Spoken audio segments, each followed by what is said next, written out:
Sir CA को implement कर दिया गया या ठीक है अरे इधर लगाओ ना यार, बोलिए। माननीय प्रधानमंत्री आदरणीय नरेंद्र मोदी जी जो देश के साथ वादा किए थे कि हम सीएए कानून लाएंगे और उसको उन्होंने पूरा किया है। जो आज सीएए कानून के खिलाफ बोल रहे हैं उनके अंदर मानवता समाप्त हो गई। अपने पड़ोसी 3 देशों में जहां धर्म के आधार पर उनके साथ अन्याय होता था, उनकी संपत्तियां लूट ली जाती थी, जला दी जाती थी, उनकी बहू बेटियों की इज्जत लूट ली जाती थी, जबरन धर्म परिवर्तन कराए जाते थे, उनके साथ मारपीट की जाती थी, हत्या कर दी जाती थी, परिवार के सामने, बेटे के सामने, पुत्र के सामने, पिता की, भाई के सामने बहन की, बहन के सामने भाई की। और इस तरह का जो अत्याचार अनाचार हो रहा था, जिसके कारण वह प्रताड़ित होकर भारत में शरण लेकर आ गए, उनको एक अच्छी जिंदगी देने के लिए न्याय किया है माननीय प्रधानमंत्री जी। आज जो सीएए कानून का जो विरोध कर रहे हैं उनके अंदर मानवता समाप्त हो गई है और यह वोट के लालच में तुष्टीकरण के तहत यह कर रहे हैं, जो अच्छी बात नहीं है।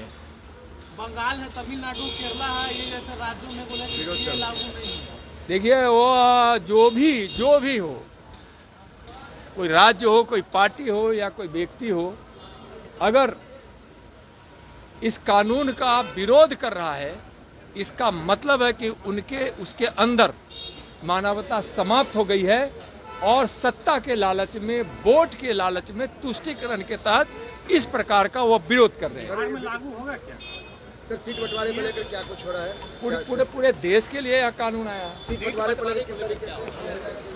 सर एक मिनट रहिए। एनडीए में कहीं कुछ नहीं है। एनडीए एकजुट है, हम सब मिलकर लड़ेंगे और 40 की 40 सीट बिहार में जीतेंगे। चिराग पासवान नाराज चल रहे हैं? कोई नाराज नहीं है चिराग पासवान जी, कहीं से कोई नाराज नहीं। कहा जा रहा कि चाचा भतीजा में कोई नहीं, चिराग जी में कोई नाराजगी है नहीं है, बिल्कुल नहीं है, बिल्कुल नहीं। जल्द हो जाएगा सीट बंटवारा? हाँ, एकदम जल्द पता चल जाएगा। चिराग पासवान और उनके जो चाचा जी हैं उनको लेकर आरजेडी बड़ी मजा ले रही है, कह रहे हैं कि उलझन है, उठापटक चल रहा है। आरजेडी क्या मजा लेगी? आरजेडी तो ऐसे ही समाप्त हो चुकी है। जो परिवारवाद की पार्टी है, जिसकी बुनियाद ही भ्रष्टाचार और घोटाला है, गरीबों को लूटना है, वो क्या बोलेगी? एनडीए में कोई खटपट नहीं है? कहीं कोई खटपट नहीं है, कोई खटपट नहीं है। बहुत जल्दी बंटवारा हो जाएगा, सीट बंटवारा बहुत जल्दी हो जाएगा। तेजस्वी यादव अभी भी जो काम किए गए हैं 17 महीनों, उसका उदाहरण दे रहे हैं। उदाहरण दे रहे हैं, वीडियो जारी कर रहे हैं। आप तेजस्वी जी के कारनामों को बिहार नहीं जानता है क्या? उनके अत्याचार को कौन नहीं जानता है? नफरत की राजनीति करने वाले, सिर्फ अपने परिवार के लिए गरीबों के खून चूसने वाले, उसका हक मारने वाले और हमेशा अपराधियों को संरक्षण देने वाले तेजस्वी जी क्या बोलेंगे? आरजेडी क्या बोलेंगे? वीडियो जारी कर रहे हैं कि 17 महीने उन्होंने क्या किया, सब कह रहे हैं कि घर घर दिखाएंगे लोगों को। भाई 17 महीने में, इधर भी 17 महीने का क्या जारी करेंगे वो? 17 महीने में जो उनके कारण बिहार की विधि व्यवस्था चौपट रही है, विकास उनके कारण बाधित रही है और अपराधियों को जो संरक्षण मिलता था आरजेडी और तेजस्वी जी के द्वारा, जिसके कारण ही तो नीतीश जी तबाह थे और एनडीए में आए। और नीतीश जी बिहार का विकास चाहते थे। माननीय प्रधानमंत्री जी के नेतृत्व में जो विकास की गंगा देश के गांव गांव, घर घर, जन जन, शहर शहर पहुंच रहा है, उसको बिहार में नीतीश जी को करने नहीं तेजस्वी जी देते थे।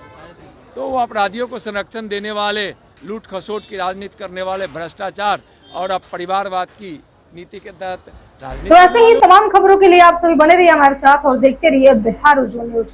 अब तक हमारे YouTube चैनल को सब्सक्राइब नहीं किया है तो जल्दी से सब्सक्राइब कर लीजिए। Facebook पेज को भी फॉलो कीजिए। वीडियो पसंद आए तो खूब लाइक कीजिए, शेयर कीजिए, कमेंट कीजिए। वीडियो देखने के लिए आप सभी का धन्यवाद।